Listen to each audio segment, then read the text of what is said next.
Higher biologists, let's do this past paper question together. So this one says, when an atheroma develops in an artery, it can be treated by inserting a mesh tube called a stent. The diagram shows an artery before and after a stent has been inserted. Okay, so we can see the stent here. Okay, and we can see the artery beforehand. Now, part A1 asks us to describe the formation of an atheroma within an artery. So there's two main things that happen when an atheroma is forming. First of all, you need a build-up of fatty material. And you could also say something like cholesterol or calcium here as well. Okay, all of these contribute towards that fatty material. Okay, you don't have to say all of them, but you know, you can mention it if you want, just for a bit of extra knowledge in your answer. And where does this happen? It occurs in the endothelium. Okay, so that's that layer of cells that surround the blood vessel, the endothelium. Okay, so that's what you need to write for your 2 marks there. Use the diagrams to suggest how the insertion of a stent leads to increased blood flow in an artery. Okay, now this central area, this lumen, becomes wider. Because remember, during atherosclerosis, we get a narrowing and thickening of the artery, which reduces blood flow and increases blood pressure. So by putting this stent in, we have made the lumen wider. Okay. Part B, a ruptured atheroma in an artery may lead to thrombosis. Okay, we hopefully know about thrombosis from our course notes. Describe how thrombosis can cause a myocardial infarction or a heart attack. Okay, so when thrombosis occurs, there is a thrombus or a clot will be formed. Okay, a thrombus or a clot will be formed. And what happens is, and it breaks off, it breaks loose. Okay, now when that thrombus breaks off or it breaks loose, it's then going to,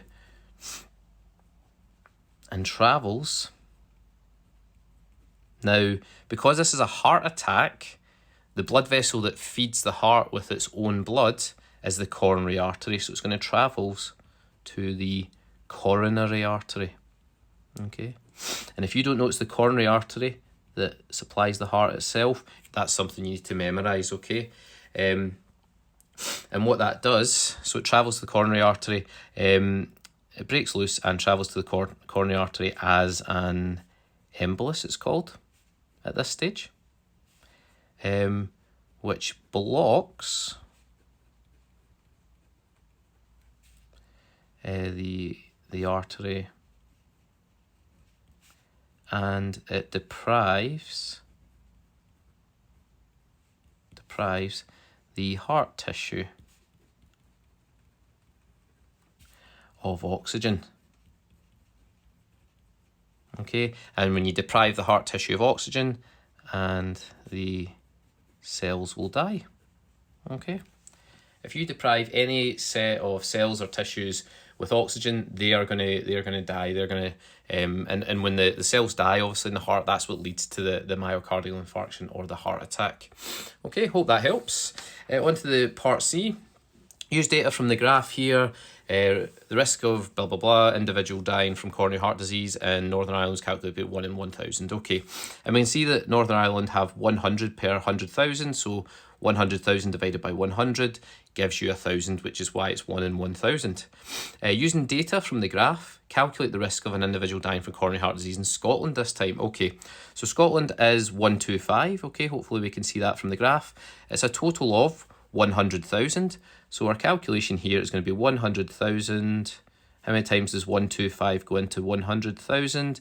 If we put that into a calculator, I think we're going to get 800. Okay, so therefore the ratio, the number is going to be 1 in 800. Okay, now you could do it. You could do this another way. You could do it as a ratio. You could do 100,000, 125, and then keep simplifying them until you got down to 1. That would be 800 to 1, wouldn't it?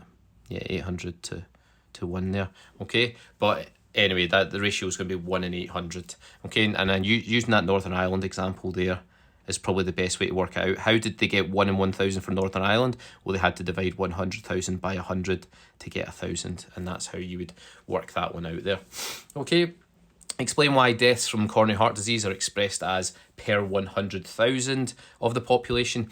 Now, this was a common question at Nat 5 where it talked about why were starting values different and so on, and it's the same sort of explanation for this one.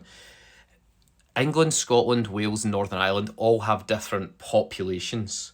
Okay, and because they have different population sizes, if you use just the raw numbers of deaths from the from coronary heart disease, England with the biggest population would have the biggest number of coronary heart disease deaths, but it wouldn't be fair to say that there's more happening in England compared to Scotland, because actually per person, per population, Scotland actually has a higher rate of coronary heart disease, and so it wouldn't allow a fair or valid comparison between them. Okay, so just something along the lines of they have different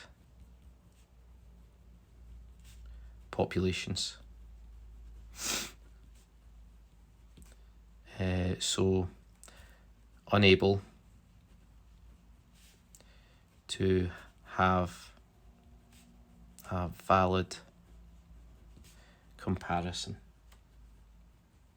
Okay, because they have different populations, you're unable to have a valid comparison between them, unless you of course do it per 100,000 like they have here. Okay folks, hope that helps. I'll see you in the next one.